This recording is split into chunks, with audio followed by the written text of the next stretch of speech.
Ayan po, papuntang Utod po. River Falls. Naku. Ito mga kaguhit lakbay, ito na pala yung ano.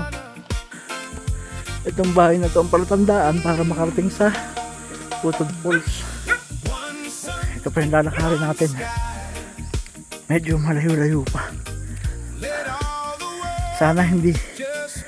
Sana patag lang. Hindi patagilid.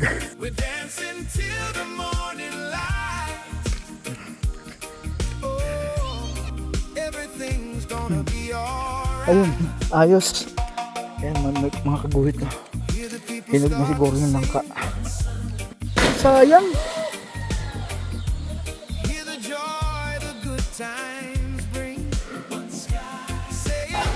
So ito na mga kaguhit lakbay yung Utod Falls.